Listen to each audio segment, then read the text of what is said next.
IMS में गलती से रिजेक्ट किए गए रिकॉर्ड्स को संभालना हिंदी ट्यूटोरियल वीडियो आपका स्वागत है। इस वीडियो में हम जानेंगे कि अगर आपने गलती से कोई इनवॉइस, डेबिट नोट या ईसीओ डॉक्यूमेंट आईएमएस में रिजेक्ट कर दिया है, तो उसे कैसे सही करें। साथ ही सप्लायर और रिसीवर दोनों के लिए ज़रूरी कदमों की जानकारी देंगे।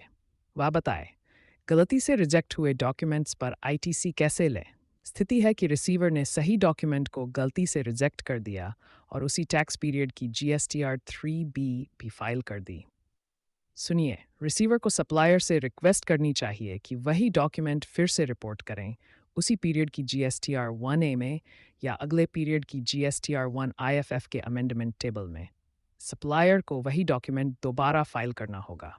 उन्होंने कहा, रिसीवर को आईएमएस में अमेंडेड रिकॉर्ड को एक्सेप्ट करना चाहिए और जीएसटीआर 2B को आईएमएस में रिकम्प्यूट करना चाहिए। अब रिसीवर को पूरी आईटीसी मिल जाएगी। जानकारी देते हुए सप्लायर की लाइबिलिटी पर क्या असर होगा। अगर सप्लायर ने वही डॉक्यूमेंट दोबारा फाइल किया तो कोई अतिरिक्त लाइबिलिटी नहीं होगी, क्योंकि अमेंडमेंट टेबल सिर्फ डेल्टा वैल्यू लेती है। बताते हैं, अगर वैल्यूज सेम है तो सप्लायर की नेट लाइबिलिटी में कोई फ़र्क नहीं पड़ेगा। ये जानकारी देते हुए गलती से रिजेक्ट किए गए क्रेडिट नोट के लिए आईटीसी कैसे रिवर्स करें।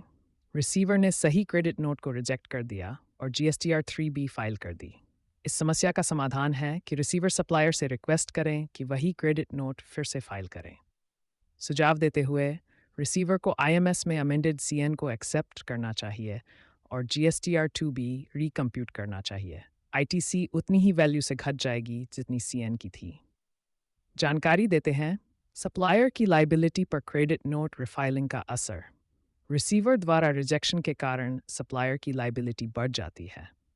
बताते हैं, जब सप्लायर वही सीएन फिर से फाइल करता है तो उतनी ही वैल्यू से लाइबिलिटी घट जाती है, जिससे कुल मिलाकर सप्लायर की लाइबिलिटी में कोई फ़र्क नहीं पड़ता। लो, ये मुख्य बातें। रिसीवर को जीएसटीआर 3B फाइल करने से पहले रिजेक्शन चेक करना चाहिए और अगर गलती हो गई है तो सप्लायर से सही डॉक्यूमेंट दोबारा फाइल करवाएं।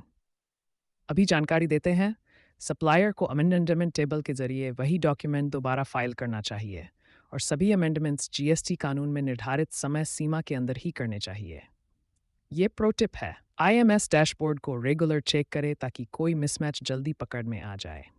सावधानी देते हुए डिस्क्लेमर, जटिल मामलों में अपने जीएसटी सलाहकार से सलाह लें।